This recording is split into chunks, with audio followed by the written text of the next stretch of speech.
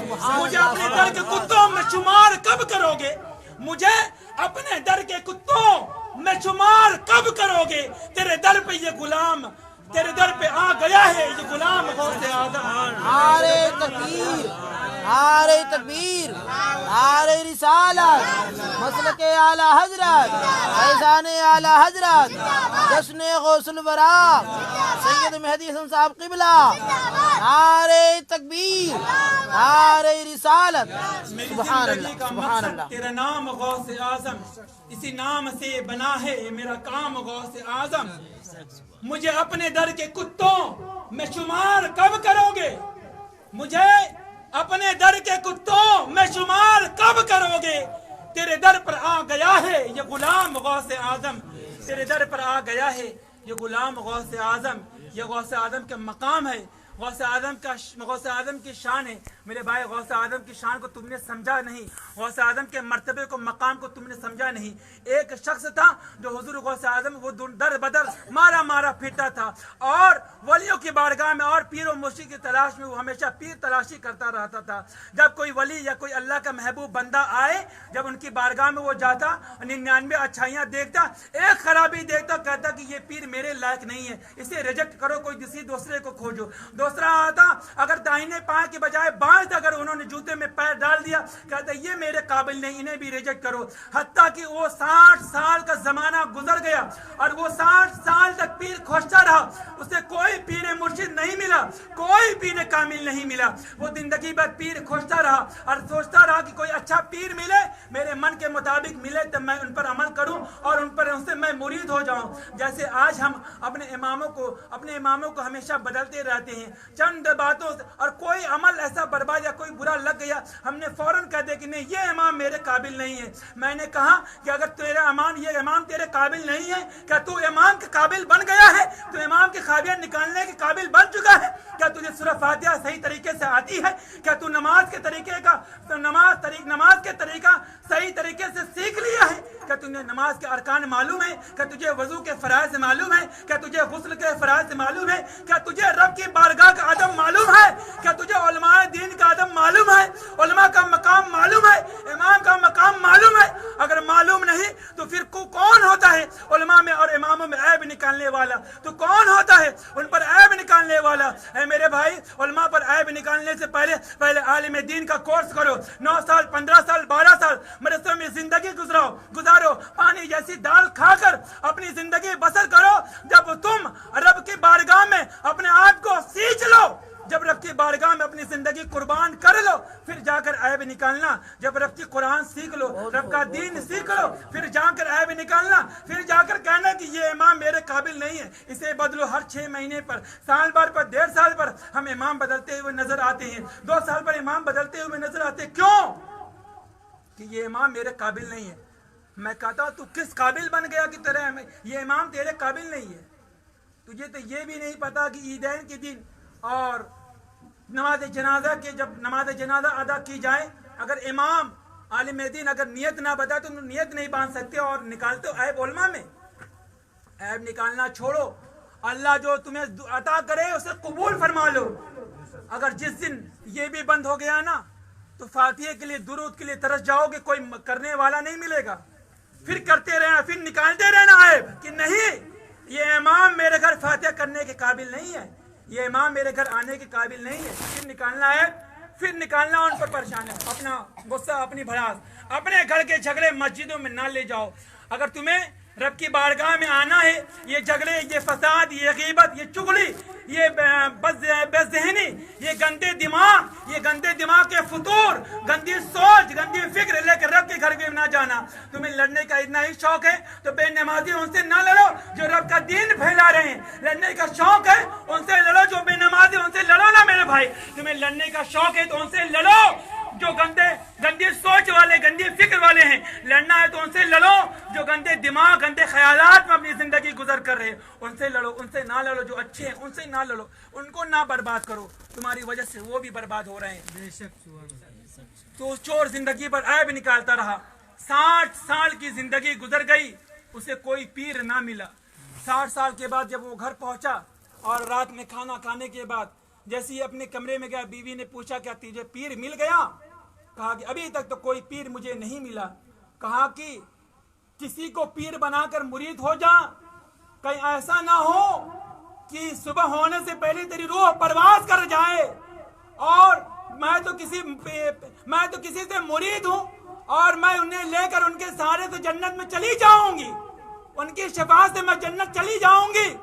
تجھے تیری شفاعت کون کرے گا, تیری مدد کون کرے گا, تیرا پیر مرشد ہی نہیں. کہ یہ بات اس کے دل میں جا کر لگ گئی. کہا کہ بات تو صحیح ہے, بیوی نکل جائے گی اور میں کہاں جاؤں گا, میں کس کی مدد لوں گا, کس سے مدد لوں گا, کس سے مدد لوں گا میں. تو اس کے دماغ میں یہ بات لگ گئی. بے سکون ہو گیا, وہ بے چینی پھیل گئی, نیند اڑ گئی, بھوک ختم ہو گئی, پیاس ختم, بے چینی پھیل گئی. رات کے 11 بج گئے, 12 بج گئے, 1 بج گئے. بڑا پریشان کہ اگر صبح کا سورج نہ دے سکا, روح ملک الموت آئے اور روح لے کر ہمیں لے کر چلی جائے تو پھر کیا کریں گے ہم. رب کی بارگاہ میں دعا کرنے لگا, مولا کوئی پیر برحق عطا فرما دے, مولا کوئی میرے پیر مرشد عطا فرما دے. کہیں ایسا نہ ہو پیر کھوجتے